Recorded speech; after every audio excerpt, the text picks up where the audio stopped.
Welcome to the Next Greatest Thing podcast, powered by the Arkansas Valley Electric Cooperative Corporation. This podcast is a place where we come together with electric experts and dedicated operators to discuss current co-op events, leading-edge technologies, and communicate with AECC members. We are Arkansas Valley Electric, changing the communities we serve. Hello, and welcome to The Next Greatest Thing, a podcast powered by the Arkansas Valley Electric Cooperative Corporation. I'm Barbara Jenkins, your producer and today's host.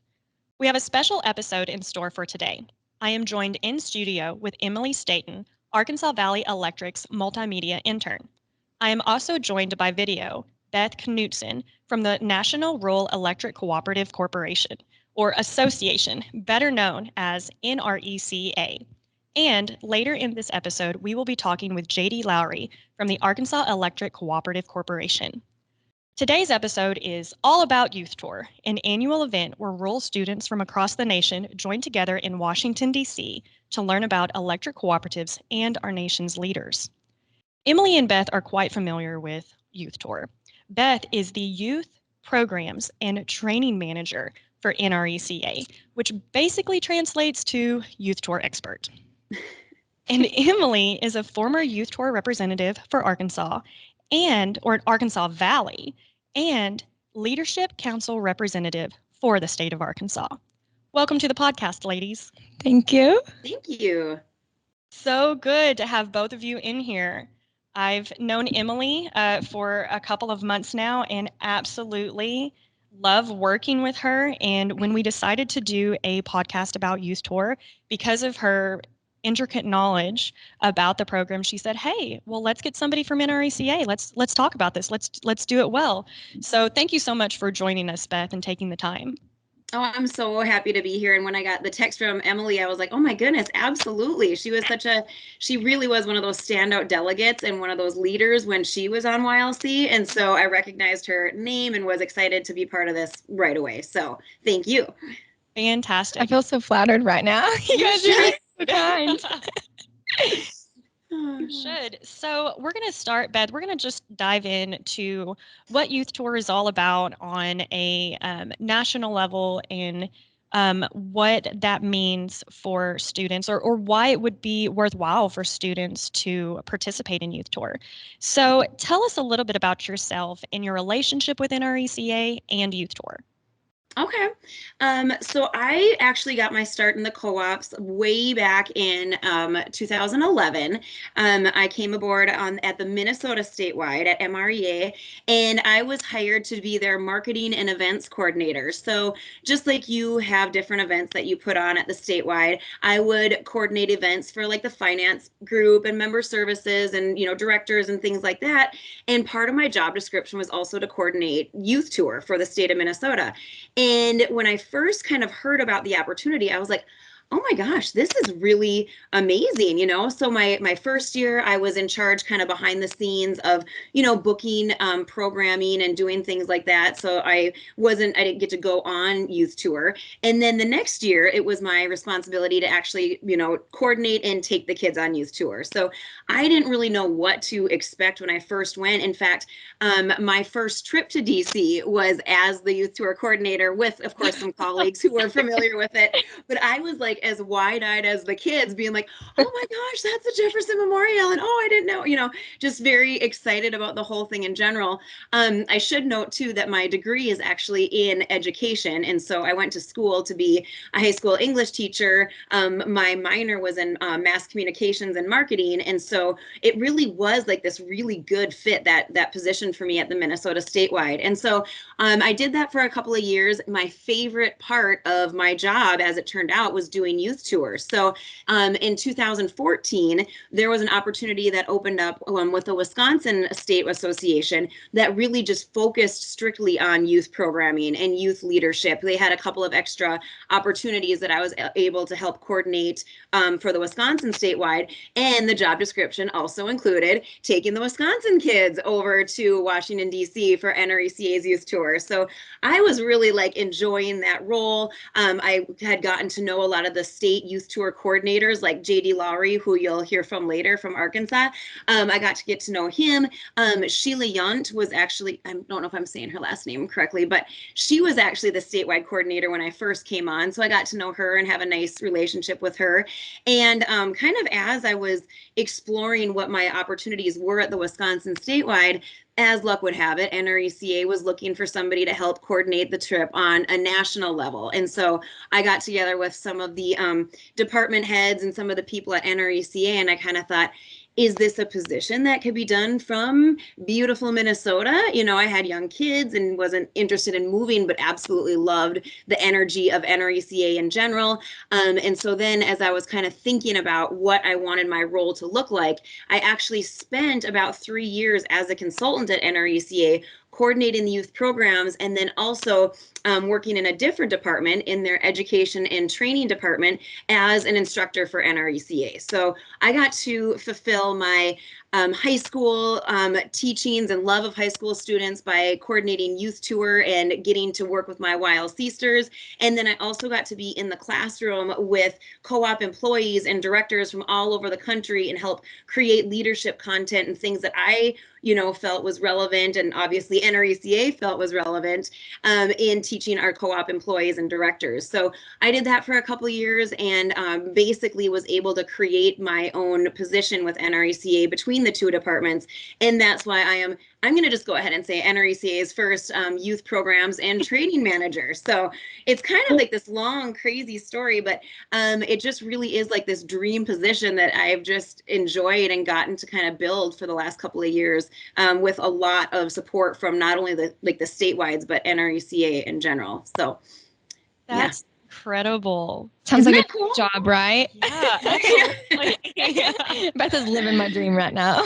Yeah. Oh, that's awesome. Well, that's really good to hear, because that means that you are having like a very positive experience in the co-ops in general. And so that's exactly what we hope for all of our YLCsters and youth tour delegates. So that makes me very happy. For sure. It's been the best experience since I've been here. Good. Thank you. Well, let's get into what youth tour is. So, Emily, why don't you go ahead and chat with Beth about what youth tour is in a nutshell? Okay, perfect. I'm going to go ahead and let Beth take this one away at first. And then if I have anything to add, I will. Okay. So like, as I mentioned, it was a really good training for me to have been a youth tour coordinator for a delegation like Minnesota. Minnesota brings, 40 some kids to youth tour every year. And then a state like Wisconsin that brings, between 11 and like 16 students a year. So those are just two very different ways that states actually coordinate their youth programs. And so basically what you can expect if you're a youth tour delegate is you are going to come with your state out to Washington, D.C. You're going to come with Arkansas. You're going to stay, be rooming with Arkansas. You'll ride your bus around D.C. with Arkansas, all that kind of stuff. And JD Lowry is going to be coordinating your trip as the Arkansas trip. My role at NRECA has more to do with the logistics side of things, where I'm going to be coordinating, hotels and busing and that kind of stuff. And then I also do NRECA's. We have youth programs that are all inclusive for all states, where we invite motivational speakers. We have like a presentation done by NRECA International, things like that kind of give delegates a bigger snapshot about electric cooperatives and what we are all about. So as a youth tour delegate, Emily, I'm going to throw it back to you. Like, Okay. Somebody who doesn't understand or who didn't understand kind of that background ins and outs and who is coordinating what and who is doing what was your experience like, with the Arkansas delegation, meeting kids from other states and, NRECA programming, things like that?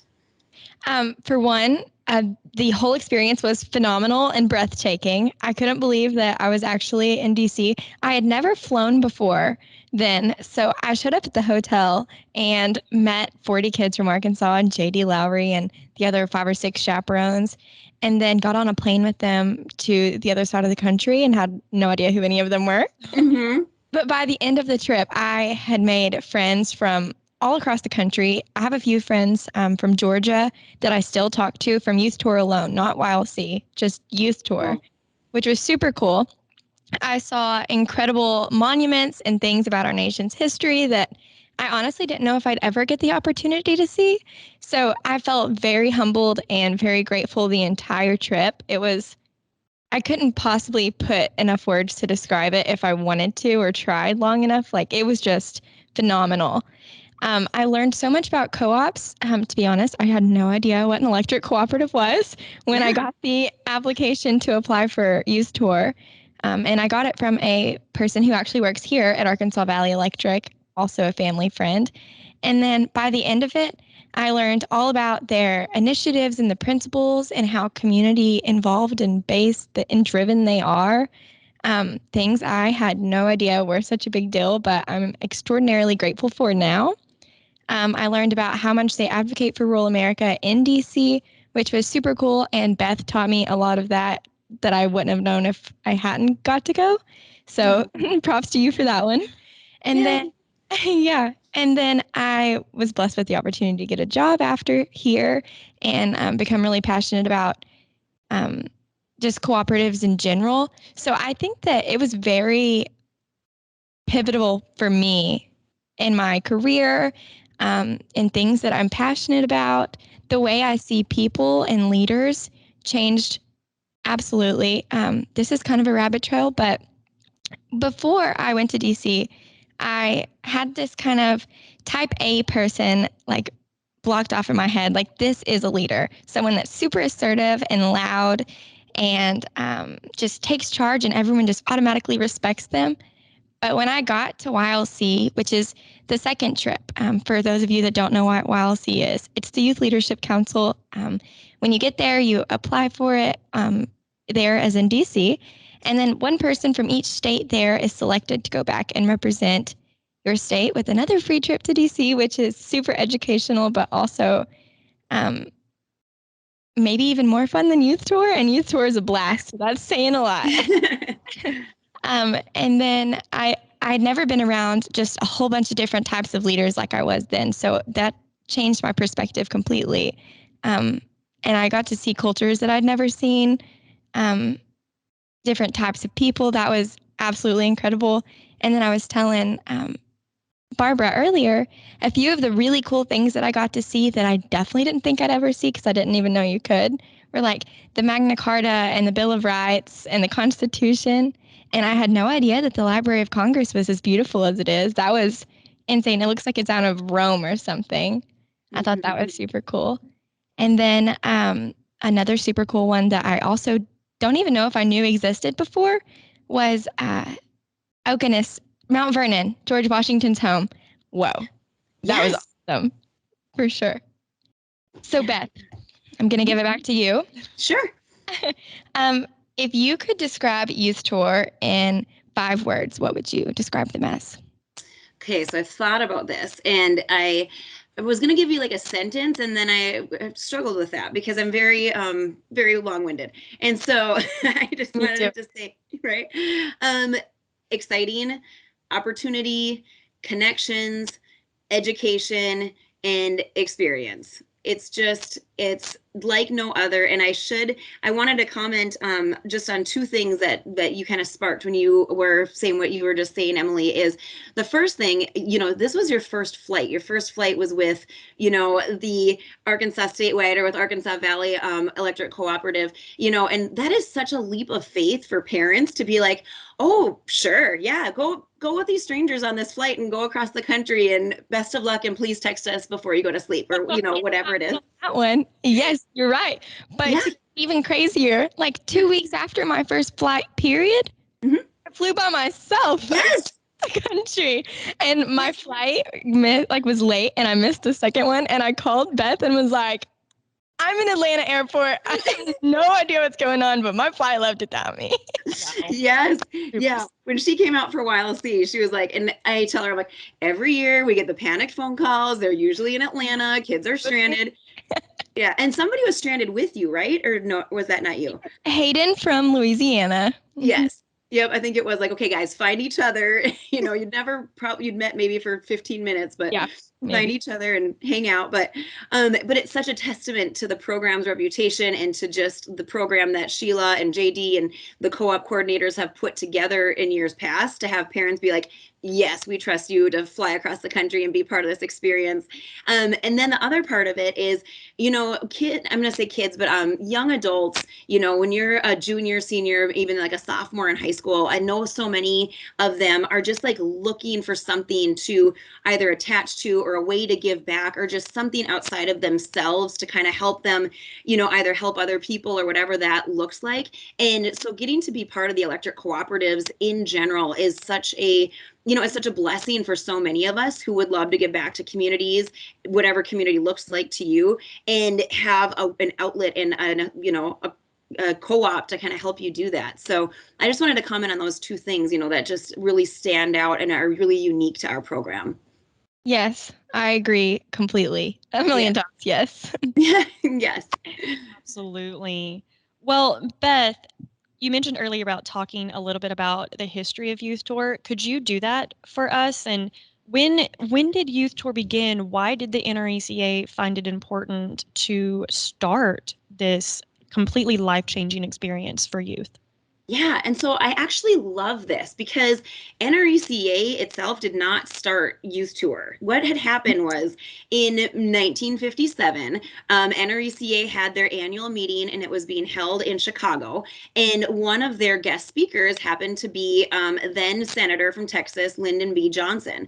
So he was speaking, addressing the delegation, talking with the co-op leaders who go to annual meetings, who would primarily be made up of co-op directors and general managers and CEOs from co-ops across the country. So this is a very vast audience of leaders. And he was talking about the need for rural kids to get out, and I shouldn't say kids, America's youth from rural America, to get to Washington, D.C. and see where the decisions are made and what the flag stands for. So after that speech, I'm assuming it was in early spring when we usually have our annual meeting of 1957, Texas Electric Cooperatives actually sponsored a few kids to go out for the summer to intern for Lyndon B. Johnson on the Hill and work with him in his Senate office and actually kind of, again, see democracy in action and see what that flag stands for.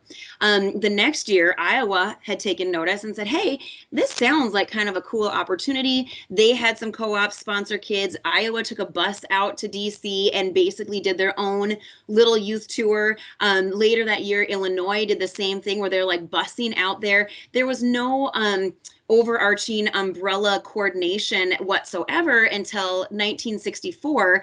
At that point, I believe 12 different states had been like, this is a really cool opportunity. And then NRECA kind of took the lead and said, all right, we'll help you coordinate logistics. We'll help you coordinate conversations with your representatives because NRECA has got a very, very strong legislative presence. And so it was a very natural fit for NRECA to kind of come in and say, yep, we'll help with that side. And then in addition to that, yes, we can help. And, back in the day, we've got these amazing pictures of delegates meeting presidents. They were meeting first ladies. They were getting to be on the White House lawn and, take pictures and all these things that we're like, oh, we would just love to do that now. And it's just not an option. But NRECA at this point remains the coordinator for the trip. But really the heart and the soul of the trip comes from the delegates and the coordinators. And it's always been my very personal mission. And I come from rural America and I know kids like Emily come through, by the thousands every year. And I want them, the kids from rural America, to see this is where decisions are made. And it may have taken you a day of travel to get here, and it may seem super far away, but it's really not, because your voice and your involvement and your representation matters to that person working in the White House or not in the White House, or working at the Capitol, or working in Little Rock. Those decisions are being made, but you have the power to represent yourself and your community and, take that piece of rural America there and show them what's important to you. So it really energizes me to watch the, youth tour participants kind of light up and say, and think, my voice matters. I'm really part of this. That's one of the comment on you talking about how far away it feels from where decisions are made from wherever rural America is for you. Yeah. I felt this sense of like eliminating that gap whenever I went to DC that I had never point. realized. Yeah. And it was like a subconscious thing. And I didn't realize that I felt that way until probably a good 6 months after I got home. And I was like, it's really not that far-fetched for me if I want to work in DC. Like, there are people from Arkansas that also call Arkansas home, but also have offices in DC. Like, it was just like a super subconscious thing. Like, I could easily be an influencer in the Capitol building or, the NRECA. Yes, exactly. It just gave me goosebumps. I love that. I'm going to say, in life experiences, you can imagine something of how it might feel like or what it might look like, but it's only alive in your imagination, or it's only alive Precisely. on a page in a book or your television screen. What it was once one-dimensional all of a sudden becomes 3D. It becomes real life. It becomes a tangible, something that you can see, touch, smell, feel. Yes. And I'm going to say that really helps bridge that gap. Yes. Yep, it does. It is not in the history books. It's not only in the history books. It's not only on the television. It is a tangible, real place. On that note, I remember whenever I went to youth tour, and it was in the actual youth tour, one of the days that we had a guest speaker, and I think the blue shirts, which were the leaders, former youth tour attendees, were talking. And I remember them mentioning lots of very influential leaders that had also attended youth tour in the past. And I can't remember their names, but Mama Beth, do you? It's kind of, everybody's got the stories and the folklore, and I would say our like most famous person to go on youth tour, Tim Cook, his first trip to Washington D.C., famously CEO of Apple, famously was through the electric co-ops on youth tour. He came with Alabama, and he's referenced it a couple of times, just kind of being like that was his first opportunity. He talks about how he wrote his speech to get selected to go on youth tour, which JD will talk about what the criteria is to get selected to go on youth tour, I believe, in his segment. But in Mr. Cook's case, it was writing a speech, I think delivering the speech, and he talked about how the family didn't have a typewriter, and so I don't remember off the top of my head if he borrowed the typewriter or if he like saved up to get the typewriter, whatever it was, but it was a very pivotal change. And he just kind of references that living in wherever Alabama, or like for myself, growing up in northern Minnesota, DC was just this far off, like they're making the decisions for me. I don't really have a say. I'm not really a political person. I'm not involved, which we hear a lot. And then by the time the delegates get home, they're like, oh yeah, no, this does affect me. I could, change a vote. Or one of the opportunities that we've kind of recently started exploring is NRECA's co-ops vote program, where we, a few years ago as an association realized that rural America is one of the least represented populations when it comes to voting. And so what can we do to help that? So we've worked with statewide and co-ops across the country to try to get that rural voice, magnified in elections. And we kind of made that very logical, drew that logical line a couple of years ago where we're like, well, let's get the youth tour kids involved. They're the ones who are coming up the pipeline. They're the representatives are going to listen to these, 18-year-olds, or maybe they're 17 and going to vote soon, because they're going to realize that those are their constituents and they're the people who are, going to be voting for them or not in the very near future. So yeah, it's another way to make voices heard. Absolutely. Mm-hmm. So from your perspective, because you've seen easily thousands of students a year in your experience. Mm-hmm. How impactful is it on students who attend, like on a personal level? What, they get to see everything, they get to experience things, but from your perspective, how does it change a student? So my experience as a youth tour director from Minnesota and from Wisconsin, one of the things is I'm still in touch with a lot of these kids. Like I still see their activity on Instagram or Facebook. They'll still reach out. I still get Christmas cards, things like that. Two of the kids from one of my Minnesota delegations got married a couple years ago, like to each other, and they met on youth tour. And it was, I know, I'm like, we very much don't discourage, that kind of fraternization when you're on the youth tour trip. We're very, we're going to keep those boys and girls apart, but it just kind of sparked like, oh, we have the same interests, and they ended up going to the same college. And, I see a lot of youth tour and YLC representatives become friends and, become roommates in college, or help each other with internships or getting jobs or careers or whatever that happens to look like. So I think just to kind of capture it, it's just all encompassing. It kind of changes lives in ways that extend beyond an interest in politics, which we see too. It kind of keeps that experience kind of keeps changing in ways that we don't necessarily see or recognize right away. Right. Well, I mean, Emily, you went on youth tour. Were you interested in marketing and communications before? It had always been a thought in the back of my mind, but I honestly, at the time, thought that I wanted to be a political science major. Actually, no, I take that back. Youth tour is what brought that on. So I wanted to do occupational therapy prior to then.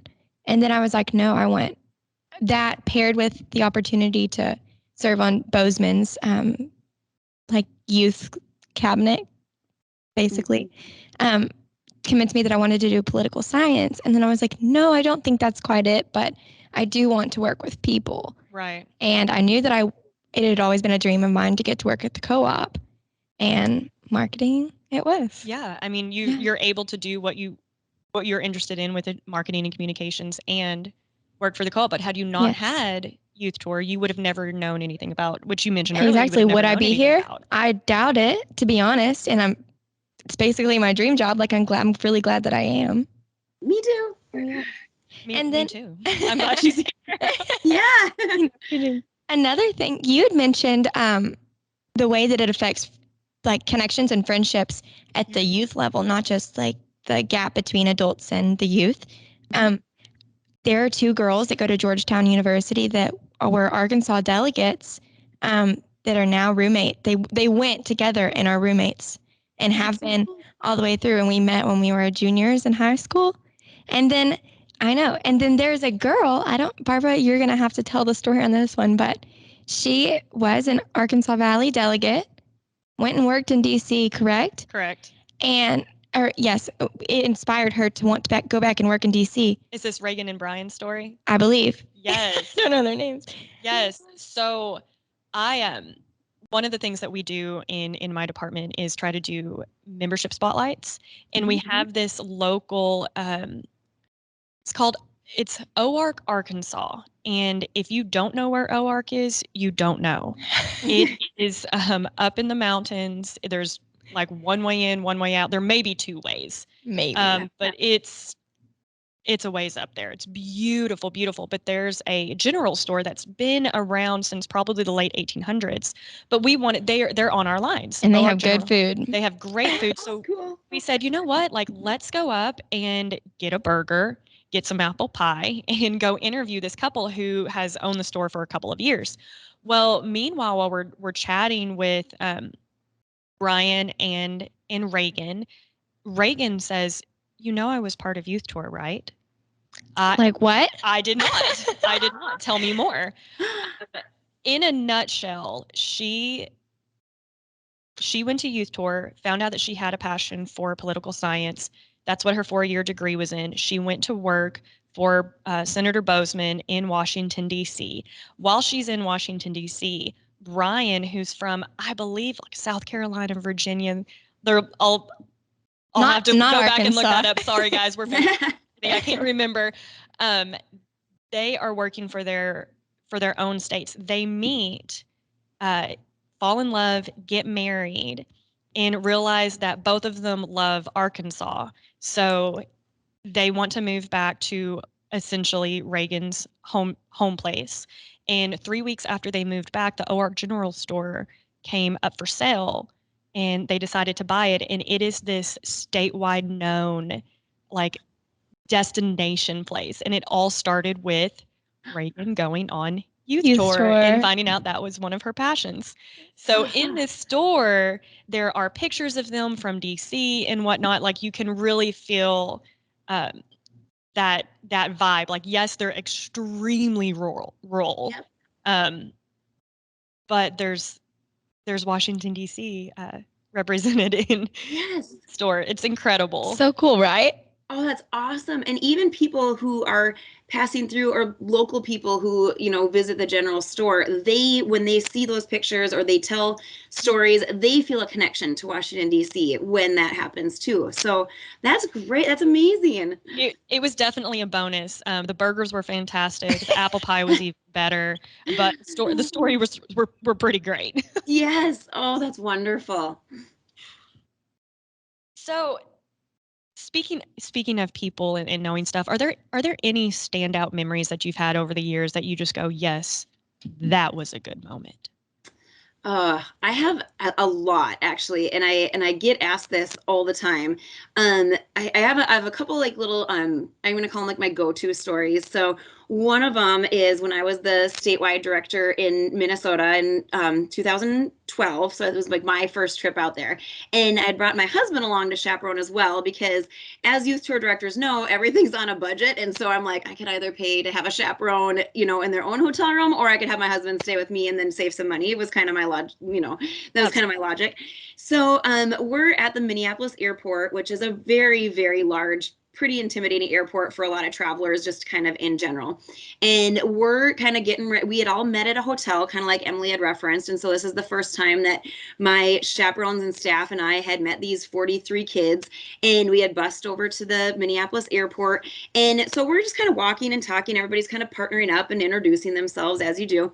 And my husband starts talking with this gal from one of our co-ops, and she's kind of quiet. And so he said, "How are you? Where are you from?" And that kind of thing. And as they're chatting, they're walking and they get on an escalator and they're heading down, and you can see the sprawling Minneapolis airport. And she said, to be honest, she said, "I'm a little bit nervous about the week ahead." And he said, "Well, you're certainly not alone." He said, "Nobody here knows anybody," which is another, pretty unique trait of youth tour. I said, "Nobody knows anybody.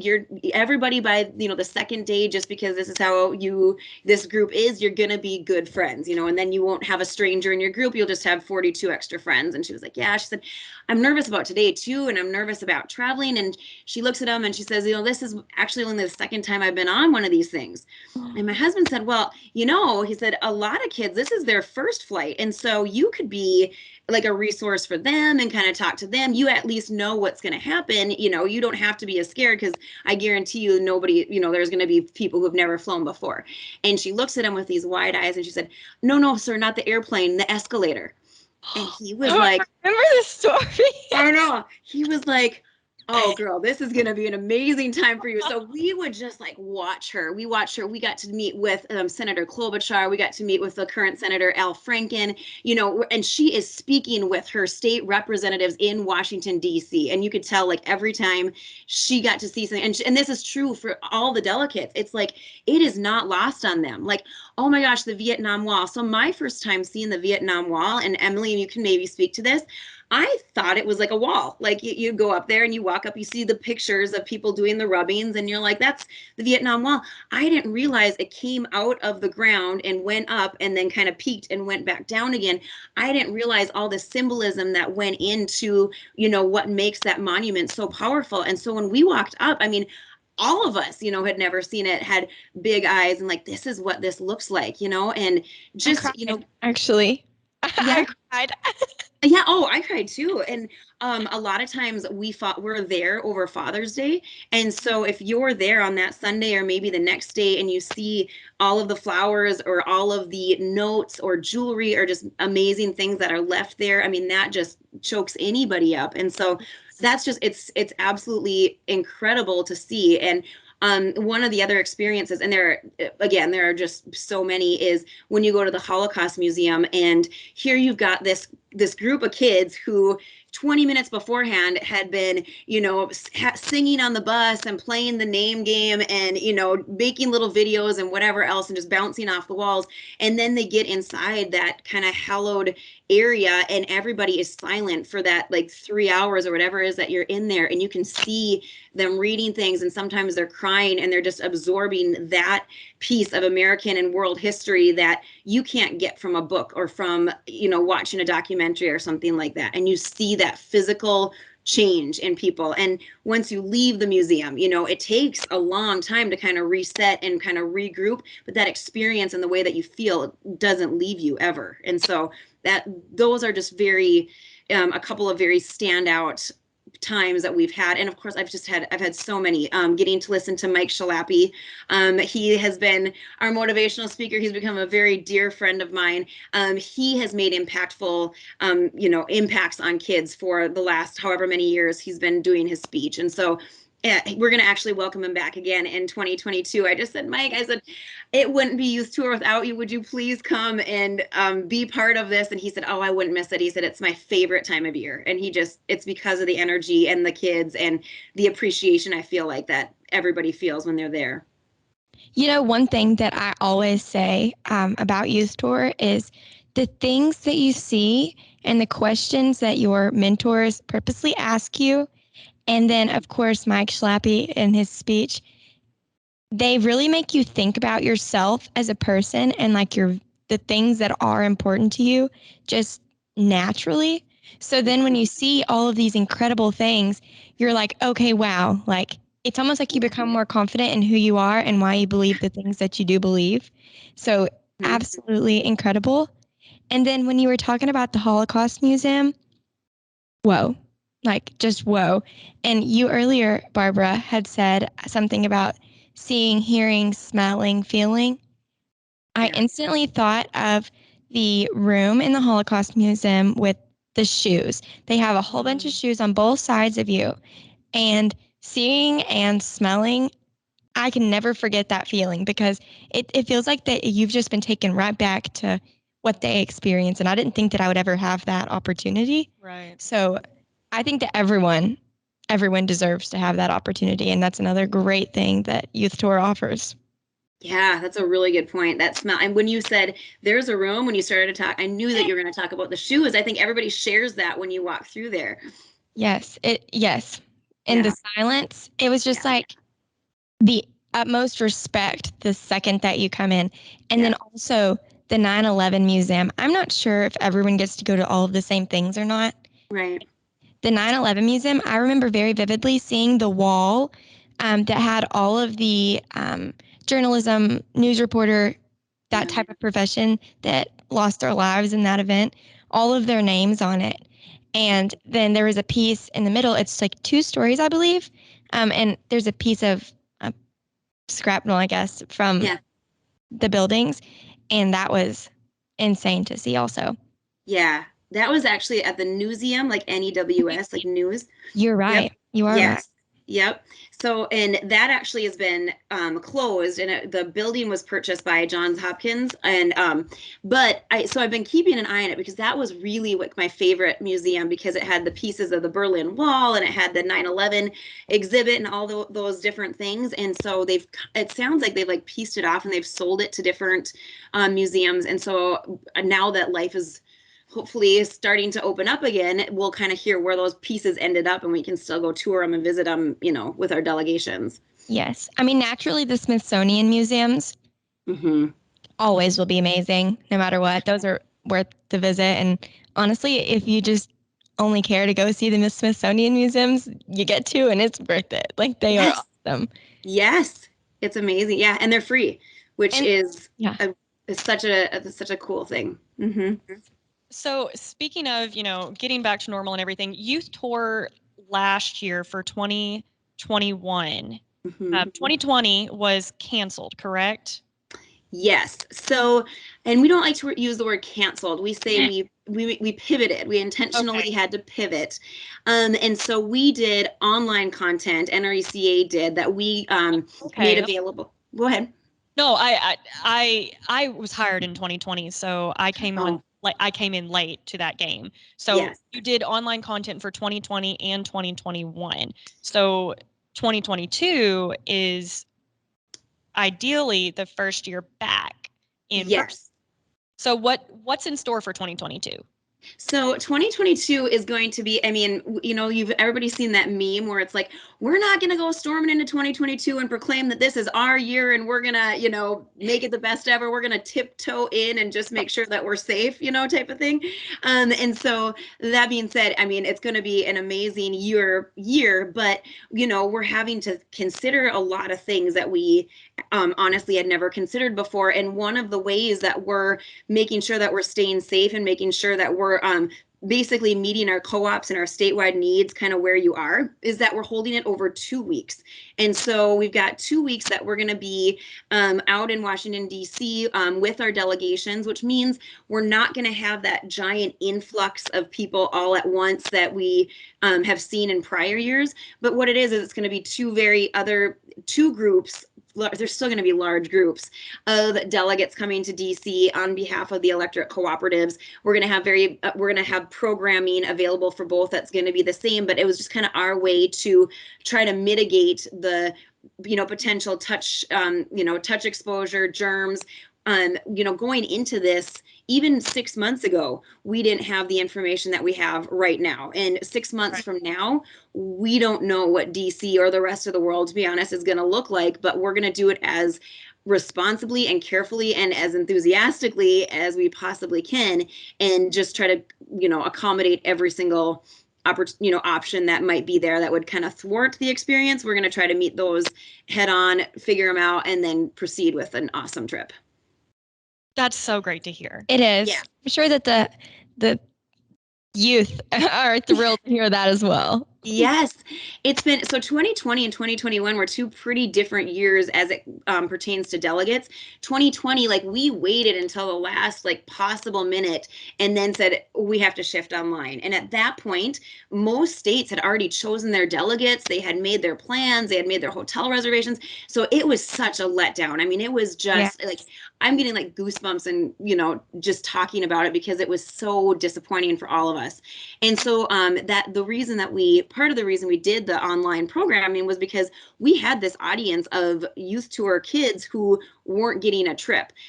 For 2021, for the most part, we made the decision to go online a bit earlier so that we didn't have we didn't have to break so many hearts when we did it. Our hearts were broken. I know that all of my statewide directors and co-op coordinators and chaperones and people, and myself included, were like, can we make it work? Please. And it just wasn't safe enough to make that call, which was the right call for 2021. So that's why I kind of joke that we are tiptoeing into 2022, just as safe as can be, but as, awesome as we've ever been. So, and, I've talked about the appreciation that people have for the trip in general, whether it's a delegate or a chaperone or a coordinator, and the appreciation I think we're all going to feel just to be in our nation's capital and get to experience something normal but still extraordinary is, I can't wait. I'm so excited. I'm excited for you, excited for the students. I think that it's going to be awesome. I'm sure they're going to be extra thrilled to be there.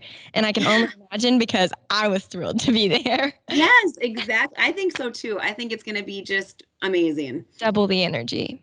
Exactly. If you can imagine. Well, Beth, is there anything else that you'd like to share with us that you can think of? No, just that, Emily, I have to say that for you personally, but this really translates to so many of the leaders that I get to know on Youth Tour and on YLC, is you're going to be a strong leader and a strong community supporter in whatever it is that you go into. And just on behalf of the co-ops, I am so grateful and so excited that you have chosen us as your catalyst to whatever awesome things that you end up doing. And so however we can support you in this, whoever is listening, who's thinking about going on Youth Tour, know that we know you're awesome to begin with. And we're just so happy to be part of your journey. And we're so happy to welcome you into the electric co-ops. And I'm really just happy that we've gotten to be part of, who you are and part of where you're going. So hopefully get to keep you in the co-ops until forever. That's my Well, thank you so much. That means the world to me. And I'm glad that I had the opportunity to have the co-ops change me so much for the better. And I'm glad that I got to meet you. And I'm so glad that you came today. It was so nice to hear your voice. Yes, you guys too. I can't wait to hear how this turns out. And, hey to JD, because he's one of my favorite people on the planet. So I know that you're going to learn a lot more and have a great time with him too. Absolutely. Well, please know that we invite you to come to Arkansas Valley Electric anytime. When in Arkansas, take a pit stop. Come visit us. We'll go up to OARG and we'll get a burger and get some pie. And we'll give you a tour, and we'd love to have you anytime. But thank you so much for joining us today and sharing all of your insights and enthusiasm for such an incredible, incredible opportunity for our students. Yes. All right. Thank you for Beth for joining us. Up next, we have JD from Arkansas Statewide. Hi, I'm Emily with Arkansas Valley Electric. Have you ever dreamt of going to Washington, D.C.? What if I told you that high school juniors could earn this trip of a lifetime known as Youth Tour, sponsored by Arkansas Valley Electric? The best part? It's free. I was Arkansas Valley Electric's 2018 Youth Tour delegate. This year, it could be you. Apply now at www.avecc.com. Applications close on February 28th. We are back with JD Lowry from the Arkansas Electric Cooperative Corporation. JD is the manager for community and economic development on behalf of the 17 cooperatives across the state of Arkansas.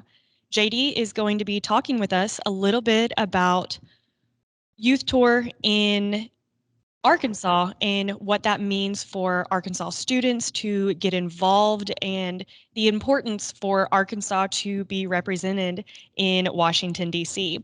Welcome to the podcast, JD. Hey, thanks for having me. I appreciate it. We are so glad to have you, and we're so glad to be talking about Youth Tour. Emily and I are making February everything Youth Tour at Arkansas Valley Electric. From Arkansas Living to social media to radio to podcasts, we are really wanting to promote the Youth Tour and the importance of Youth Tour, and we are really hoping that we get some great applications and great students involved because it's a life-changing event. For sure. For sure.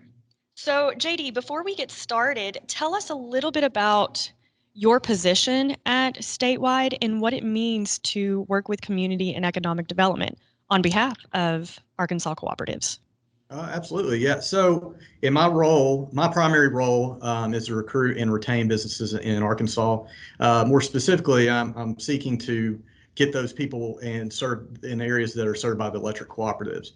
And so that in a nutshell is what I do, but we work on a variety of things, working with communities to help promote their industrial sites, do study certification that help get them maybe a leg up when businesses, manufacturers, or companies are looking for areas to expand or start their facilities. And been doing that since 2015. And 2018 is when I took over the role as Youth Tour Director in addition to my other responsibilities. Sorry. Go ahead. So does that mean that my year with Youth Tour was your first year? It was my first year to take it over. I went in 2017 as a chaperone just to get a feel for it. But yes, that was my first year. Wow, I had no idea. That was very smooth. I'm impressed. Well, never knew that you was your first time. Yeah, well, I was incredibly nervous, so I appreciate that. Well, the rest of us were too. Yeah. So what has it been like working with Youth Tour? Because you've had quite a variety of Youth Tour experiences in your time. It's been fantastic for me because I had the opportunity to go to DC in high school, not on Youth Tour, but a similar type of deal. And it was, I know how impactful it was for me. I mean, it really helped me gain interest in politics and policy, and just I've always enjoyed history, and so it was great to see a lot of those things firsthand. So for me, it's just been a wonderful experience and a way to kind of pay back for some of the experiences that I had the opportunity to engage in when I was their age. Absolutely. It is, as I mentioned earlier, it's completely life-changing. I mean, it's really impactful for these students to see these things firsthand, like walking the same steps as George Washington in Mount Vernon, or going to visit the site of the 9/11 terror attack that also hit the Pentagon. It really just it brings it to it shows how impactful and the magnitude of some of the things that have happened in our nation's capital. Absolutely. So we were talking a little bit earlier, and Emily shared some of her experience with it's hard to imagine living in a rural community in Arkansas, what Washington, D.C. really is, because as you mentioned, for the majority of people, it's in a history book in high school, it's on television, and it's almost 1 to 2 dimensional. But when you go to somewhere like that, it all of a sudden becomes real, it becomes tangible. Talk to us a little bit about the importance of Arkansas students, which, I mean, Arkansas as a state is very rural. Arkansas students being able to go visit our nation's capital. Well, just kind of harkening back to what I had mentioned in my own experience, it's really important that we expose the young people in Arkansas, and specifically rural Arkansas, to a world outside they may not know about. I mean, like you said, they see it, they see things on TV, they read about it, but it's another thing to experience it. And so to take them to the nation's capital is incredibly important, because whether they know or not, they're going to be leading this country one day. That some may choose to go work in DC. Some might go on to be elected to office themselves, either on the national or the state or local level, or just being a leader in your community. You're going to find yourselves in that role. And so this is a great opportunity to learn about civics and history and just kind of the a better understanding of what goes into helping our country and our state run. Yes. I was also going to add to that. You were talking about earlier seeing things that you might not have ever seen, and the students getting the experiences that might not have ever happened otherwise. Whenever I was in DC, I remember that I felt this sense of patriotism like I had never felt in my life. And I've always considered myself like very proud to be an American. But I think that everyone deserves to feel that sense of patriotism that I felt whenever I was looking at George Washington's tomb and the National Cathedral, some of those things that you'd mentioned earlier. It was absolutely incredible. And then also, I'm 100% convinced that I have definitely met a future president of the United States, because those people are the best type of leaders that I've ever met. And there's another thing that's important about bringing our rural students to the Capitol, because one of the things they get to do is they get to interact with our congressional delegation. And, it's a great reminder to these elected officials about what the cooperatives are and the people that they represent. And it's important that they are reminded about, rural American when they are making decisions. Yes, and it kind of bridges that gap between rural Americans in DC. We kind of talked about that earlier with Beth, but it kind of bridges that gap and shows the kids from, say, rural Arkansas that it's not that far-fetched for it to be them that are serving their country or state or whatever it may be in that capacity. Absolutely. That is a huge thing. And so another great thing about, it's similar to what Emily's talking about, is they are able to see that, it is a different world in a larger city like that. But they're also able to kind of get another perspective of it's, there's good people all over the place. And to experience that, I think, is very helpful to see that in person, because it can be very intimidating when you're young and come from a smaller community to walk into something like that. So I think that's has a great impact as well. And another thing that's more tangible for these students is it's just a great networking opportunity for them. I mean, you've got kids from Fayetteville, Hamburg, Corning, Texarkana, that are all getting to interact with one another, and they're like, oh wow, I've got so much more in common with these folks than I ever thought I would. Some might might engage each other in governor school, or boys and girls stay there in the summer, and so they get to see each other all summer long. Some become college roommates and even lifelong friends. There's another unique example. We had this was before my time, but there were two students that met on U-Tour in the 90s that ended up getting married, and I got to take their daughter on U-Tour in 2019. So it was a really cool story there, just to talk about U-Tour. There's a legacy there. Yeah. How There is. cool. It's crazy. So the last couple of years, Youth Tour has looked quite different than what it was originally designed for. However, excitingly enough, 2022, we're charging on to Youth Tour. Absolutely. We're looking forward to it. We're planning on attending, hopefully, obviously there's a surge right now, but we're hopeful that the numbers will go down and that we will have the opportunity to take students this year. So in regards to Arkansas participants, what does the process look like for a student who is interested? So, if the student's interested, they should contact their local cooperative and ask what their process is, because each co-op does it a little bit differently. Some do essays in their decisions, some do interviews. So, you get with them and figure out what their process is and apply through your local co-op. So we're gonna go to Emily. I'm gonna put you on the spot. That's okay. You were a 2018 Youth Tour representative for Arkansas Valley. We'd mentioned that.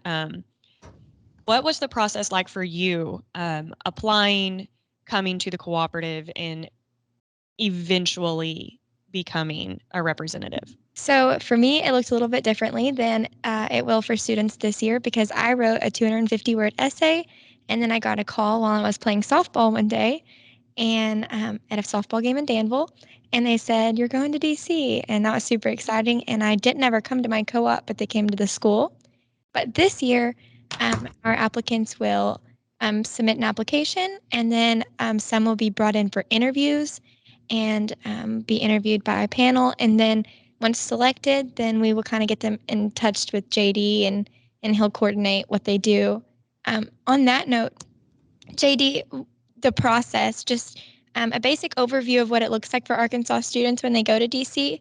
Could you kind of give like the number of days, where you start, what you do?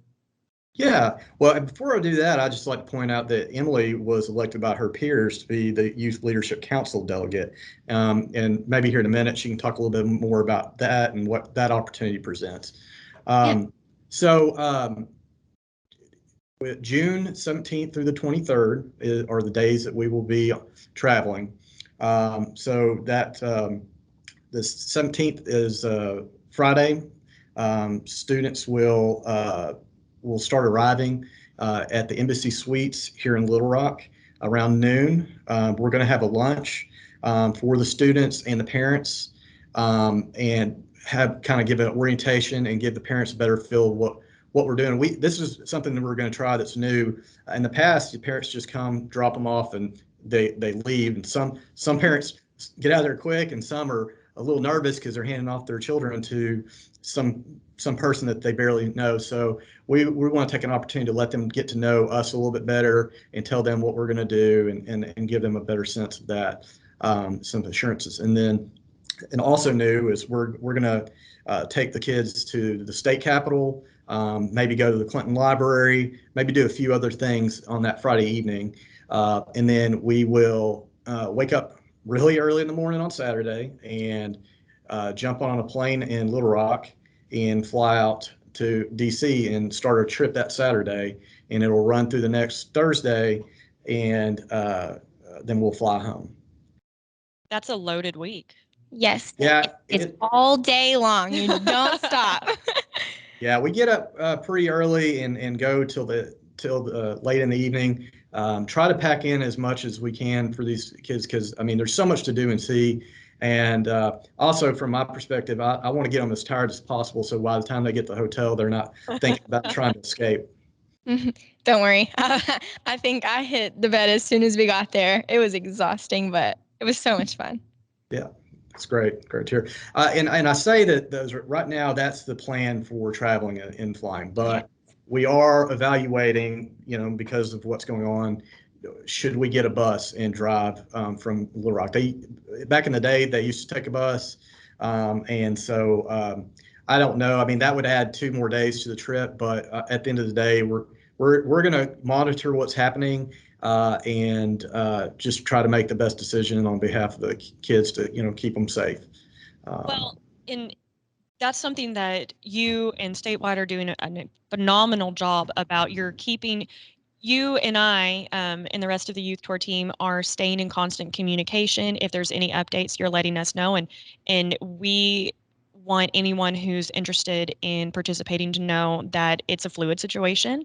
We're all going to make the best decisions that we possibly can to keep everybody safe. But we will be in constant communication with you and the NRECA team to make sure that everybody is taken care of. Yes. Yeah, absolutely. And masks. It's important for students to understand. I mean, and I think they probably do, because we've been all living through this for the last couple of years. But that they should anticipate having to wear a mask here and there, especially if we do fly in the airport. That's a requirement. Right. Some of the places that we go in may require us to wear them. DC has a vaccine mandate right now to go into buildings and other social gatherings. Fortunately, our hotel is in Virginia, right outside DC, and they're not subject to that mandate. And my understanding right now is federal buildings such as the Smithsonian's, the Capitol, et cetera, are not requiring that vaccine mandate. So, I certainly, I'm not discouraging anybody from getting the vaccine by any means. I think it is, for most people, the right decision. But at the same time, I don't want to put that requirement on our students for this particular trip. So I'm hopeful because a lot of things we see and do in DC are outside, or they are federal jurisdiction, that, that's not something that is going to pop up for us. Right. So one more thing that I really want to stress with anyone who's interested is the financial aspect of youth tour. How much does it cost for a student to go on? How much does it cost a student to go on youth tour? It costs them $0. It's completely free.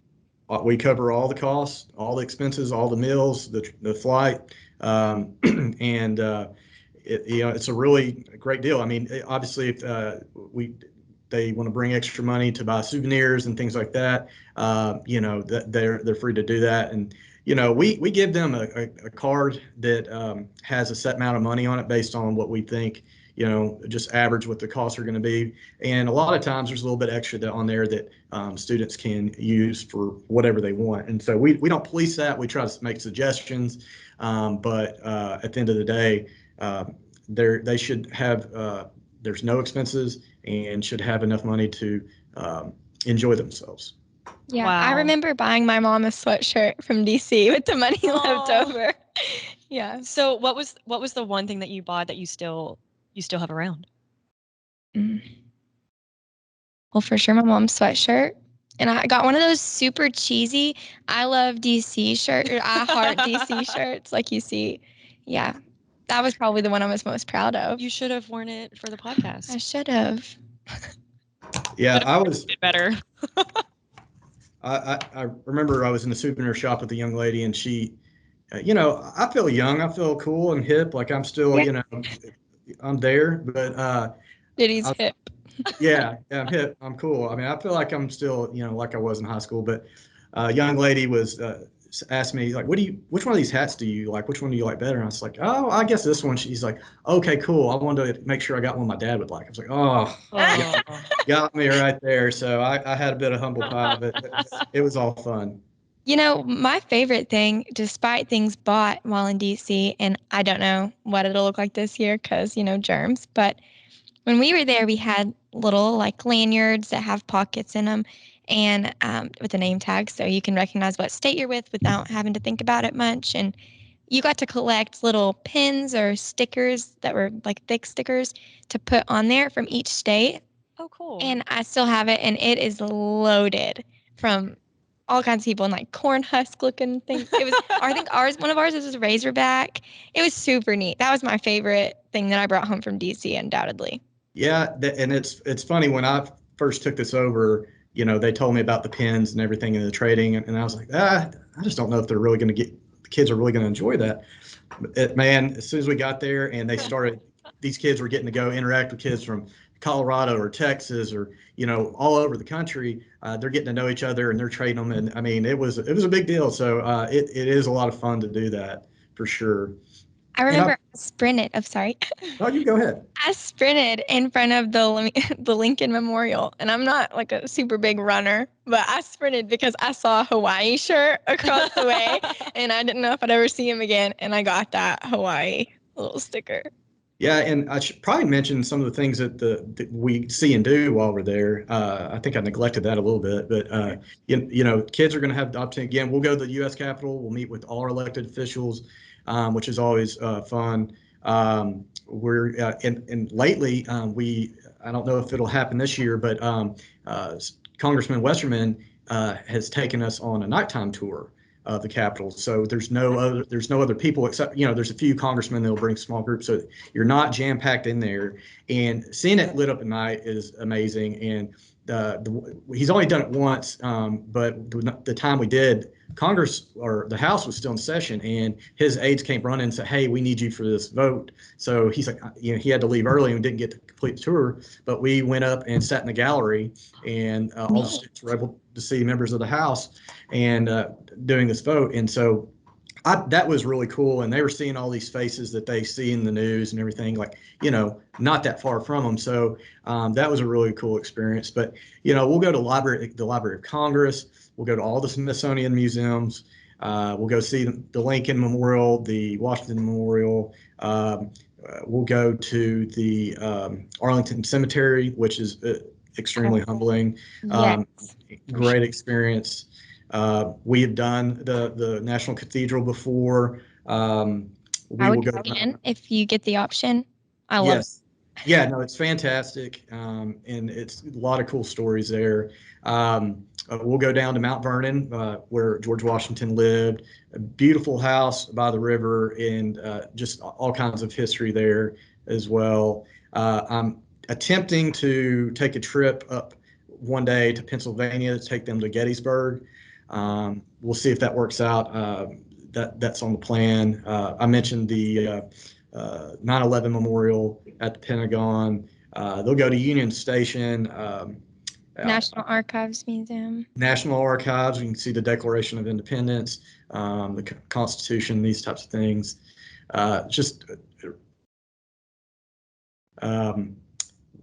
there's all kinds of museums and opportunities that we'll look at when we're there.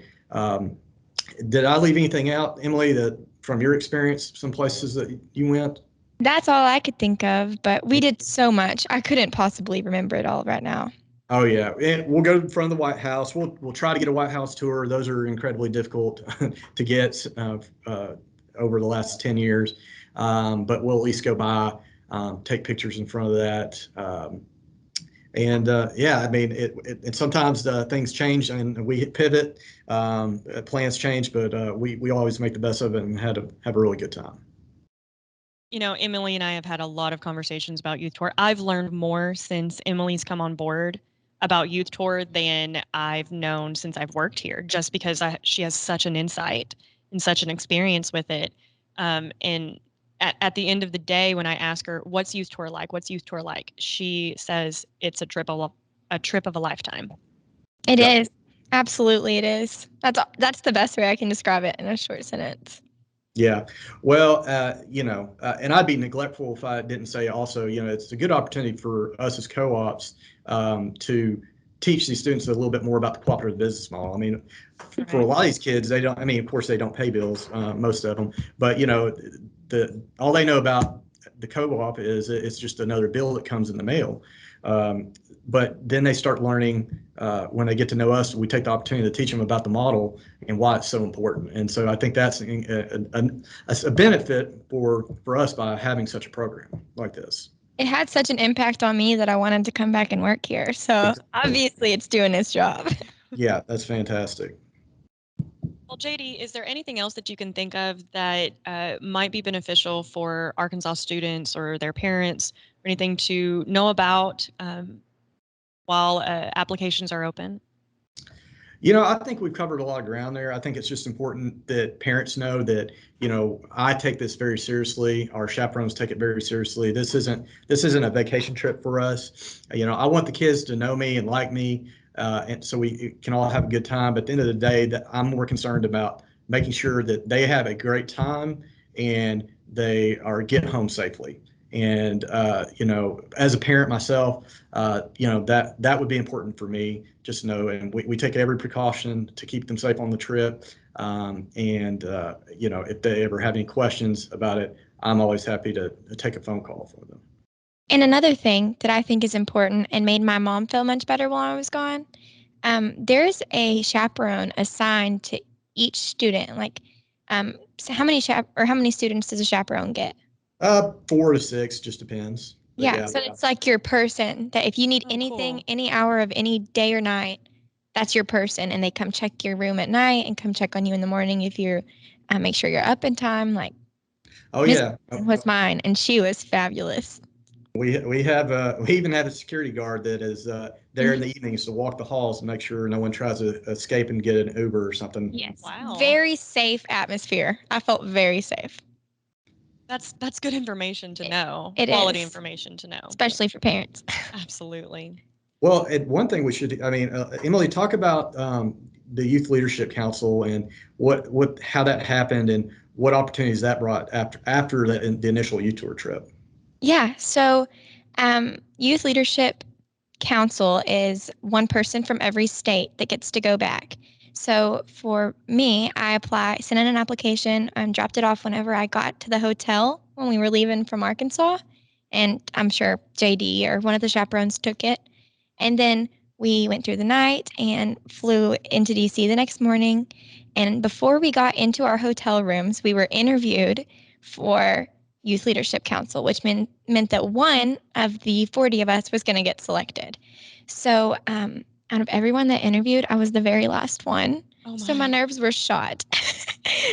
That's a little side note. But so we went through an interview and they asked questions about me and like what made me, things that were important to me, what I wanted to do, things I was passionate about. So then a couple days go by, they still haven't announced. And I remember we were on the bus, maybe leaving the Arlington Cemetery. And they said, okay, we have some important news to announce in this huge bus. And everyone gets quiet. And they were like, your Youth Leadership Council delegate is Emily Staten. And I just cried. I was it was tears of joy. I was so happy. And they selected an alternate, sorry. And in case something happened and I couldn't go, sports or whatever it may be. And then I went back to DC, I believe 2 weeks later, flew by myself across the country. I talked about that a little bit earlier. Yeah. And then I get there, I'd met the other YLCs for like 15 minutes one night. We all got to go to a room together and meet each other, but didn't recognize most of their faces, and I was going back with them. So we went through a whole week. I got to go to the NRECA office, which is like the National Cooperative Office, CFC, and I can't remember the name of the other one, but the banks that support that support our cooperatives. And then all kinds of different leadership opportunities. We gave speeches.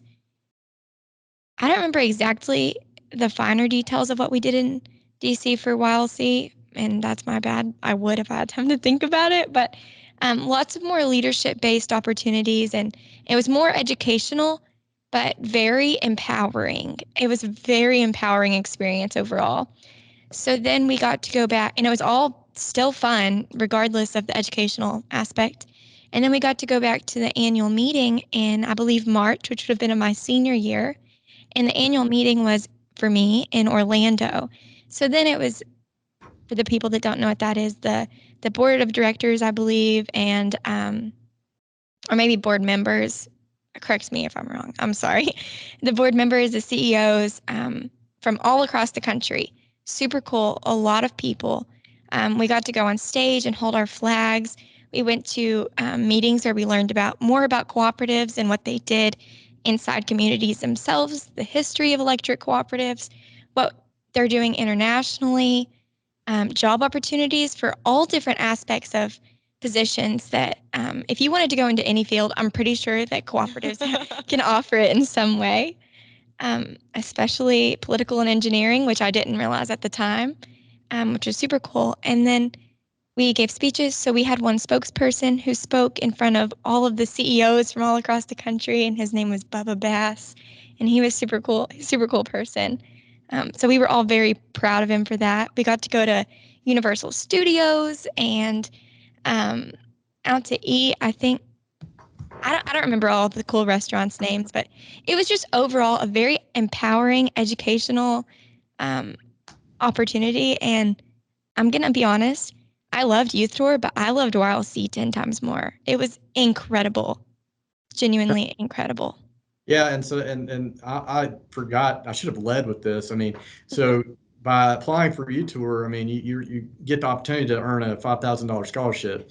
A scholarship, yes. Yeah, whoever's elected as the YLC can receive a $5,000 scholarship to, whatever school they plan to attend. And it's not even not just limited to universities. I mean, if the YLC plan is to attend a vocational training school or two-year institution, that is good for that as well. That's incredible. Wow. Mm-hmm. So what I'm learning about Youth Tour, it is a free opportunity to go to Washington, D.C. to see everything you could possibly see and imagine and more. You get to meet people from across the nation. Yes. Build lifelong friendships, have the potential to get a $5,000 scholarship to any university of your choice. You have the opportunity to earn another trip. Two more. Two more. Free. I didn't pay a dime. 2 more trips. So the YLC and the following year's annual meeting. And this all starts with your local electric cooperative. Yes. That's incredible, guys. I know. I'm very proud to be a part of it. That is so awesome. And correct me if I'm wrong, all Arkansas cooperatives participate in Youth Tour or have the availability to participate in Youth Tour. Yes, that's correct. So anyone in the state of Arkansas and across the nation could have this experience. Wow. Potentially. Wow. That's awesome. Yeah, it's a great opportunity, and if I was someone in your territory and had this opportunity, I'd certainly try to take advantage of it. Absolutely. I wish I'd have known about Youth Tour. I mean, they get to spend a week with me, so hey. That's a win. That is a win. You get to listen to JD's dad jokes all week long. Hip. Right. Sorry. Dad jokes. Yes. Yeah. Sorry, I don't need to know the terminology. I mean, well, JD, thank you so much for joining us today and talking with us about what it means to participate in Youth Tour as an Arkansan. And we have so much pride in being from Arkansas and being able to represent this great state and being able to represent these cooperatives. Our Arkansas Valley Electric's motto is changing the communities we serve, and Youth Tour is a direct example of changing the communities we serve. We want to have people locally who can and desire to make change and make our hometowns and make our communities and our rural way of life better and long lasting for generations to come. Absolutely. So we appreciate you, and for anyone who's interested in Youth Tour, you can visit our website at www.avecc.com to learn more. You can also learn more about Youth Tour at the statewide website, and that is, what is that website? AECC.com. So basically your website without the V. Without the V. Without the V. We've got a lot in common. Yeah. All right. For everyone, thank you for listening to this podcast. We hope to see y'all down the line.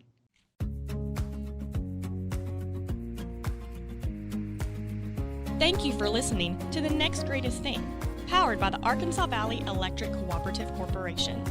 Make sure to like us on Facebook and follow us on Instagram and Twitter at MyEnergyAVECC. Visit our website at www.avecc.com. We hope to see you down the line.